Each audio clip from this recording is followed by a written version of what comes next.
I've been obsessively digging into the new Jujutsu Kaisen season like some kind of anime detective. And what I discovered made me question everything I thought I knew about how anime gets made. The third season premiered with a 1-hour special featuring the first 2 episodes on January 9th, 2026. But buried underneath all that gorgeous animation are production secrets so wild they sound like conspiracy theories. Director Shota Goshozono storyboarded the entirety of Part 1 by himself, which is like a chef insisting on personally chopping every single vegetable in a 5-course meal when usually different directors and storyboard artists take charge of different episodes. And that's just the tip of the iceberg. I've uncovered 15 insane facts about this season that reveal the production secrets, animation wizardry, and behind-the-scenes decisions that completely reshape how we understand what we're watching. The 4th and 12th episodes of the season received an extended length of 27 minutes. The rest of the episodes were 23 minutes in length. But what blew my mind was discovering the animation techniques MAPPA used that most viewers completely missed. MAPPA's recent season of Jujutsu Kaisen is notable not just for its fights, but for how it blends 3D assets into a 2D animated flow. Instead of obvious CG models sitting on top of animation, MAPPA embeds 3D geometry into layouts, animates cameras and lighting in 3D, then hand-refines frames to preserve 2D expressiveness. This isn't your typical anime production shortcut. It's revolutionary craftsmanship that creates impossible camera movements while maintaining that hand-drawn feel we love. Character designer Yosuke Yajima and character designer Hiromi Niwa both joined the team for Season 3, bringing fresh visual DNA to established characters. When you see Yuji's expressions in the opening sequence, you're actually watching a completely reimagined character design philosophy. The studio brought in assistant director Takeru Sato, specifically for his expertise in emotional storytelling through visual composition. The opening animation itself reveals another production secret. Director Shota Goshozono storyboarded the sequence and co-unit directed it with Takeru Sato. But here's the insane part. He storyboarded the entirety of Part 1 by himself. 12 episodes. One person. That's roughly 4,800 individual storyboard panels drawn by the same hand, ensuring every single cut flows seamlessly into the next. Usually, different directors and storyboard artists take charge of different episodes, but for JJK Season 3 Part 1, all of this was solely handled by a singular person. No wonder the visual storytelling feels so cohesive. It literally came from one artistic vision. The technical wizardry goes deeper. This is achieved through detailed keyframe animation and extensive use of smear frames, intermediate drawings that exaggerate motion to simulate speed. What looks like fluid character movement is actually hundreds of deliberately distorted in-between frames that your eye never consciously registers. When Megumi summons his Shikigami, those split-second motion blurs aren't animation shortcuts. They're hand-drawn distortions that trick your brain into seeing weight and momentum. Gege Akutami himself praised the animation changes, saying, "It feels like a painting and is so good." That's not casual feedback. That's the original creator validating that MAPPA's technical choices actually serve the story's emotional core. The voice acting secrets are equally mind-blowing. The Japanese voice actors recorded their lines while watching rough animation cuts. Then MAPPA went back and refined the lip-sync frame by frame. That's why the dialogue feels so natural.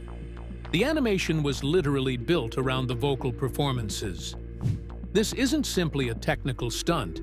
It's a production design choice that increases staging options while still honoring animator-driven performance. Every impossible camera angle you see, Every sweeping shot that would cost millions in live action exists because MAPPA developed this hybrid workflow that lets them stage scenes like a big-budget film while preserving the soul of hand-drawn animation. The most insane production fact ties everything together. Shota Goshozono has left MAPPA. Season 3. Part 1 represents one director's complete creative vision. A 12-episode masterpiece that may never be replicated again. Every frame carries the weight of someone pouring their entire artistic soul into what they knew would be their final contribution to the series. This was his final gift to Jujutsu Kaisen fans, and possibly even to Japanese animation as a whole. After learning that Shota Goshozono storyboarded all 4,800 panels for Part 1 by himself before leaving MAPPA, do you think one director's complete vision creates better anime than the typical multi-director approach? Drop your answer in the comments below. But the production secrets get even wilder when you look at the voice acting process. The most mind-blowing revelation came when I discovered what Gege Akutami actually thinks about the animation changes. MAPPA worked on their visual techniques to find a balance between realism and the otherworldly feel of the Culling game. The creator's feedback wasn't just casual praise. He specifically said the animation feels like a painting and is so good. That's the manga creator validating that MAPPA's technical revolution actually serves the story's emotional core, not just spectacle. What looks like impossible camera movements are actually MAPPA's hybrid workflow. They stage scenes in 3D space, then hand-refine every frame to preserve that organic anime feel. When you see those sweeping shots that would cost millions in live action, you're watching a technical breakthrough that lets them stage like a blockbuster film, while keeping the soul of traditional animation. The character design secrets run deeper than most people realize. Hiromi Niwa returns with softer outlines and subtle expressions. But what I noticed watching frame by frame is how they redesigned facial structure proportions for Season 3. Yuji's expressions in emotional scenes use a completely different eye-to-face ratio than previous seasons. It's subtle enough that casual viewers don't consciously notice, but it subconsciously makes every emotional beat hit harder. The production timeline reveals the most shocking fact of all. Jujutsu Kaisen Season 2 was animated under crushing deadlines with many finishing touches and improvements added later on physical media releases. But Season 3 represents MAPPA's complete creative freedom. They had the time, budget, and studio backing to execute every artistic vision without compromise. This wasn't just another anime season. It was MAPPA's proof of concept for their next-generation animation pipeline.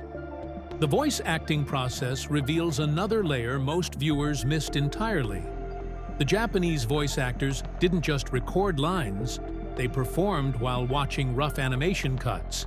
Then MAPPA went back and refined the lip-sync frame by frame. That's why dialogue feels so natural in Season 3.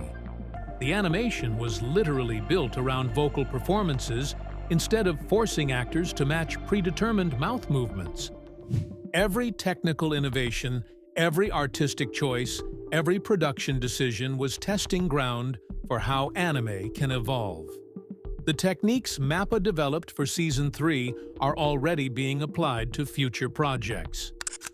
We're not just watching great anime. We're witnessing the birth of a new animation standard that will influence the industry for years to come.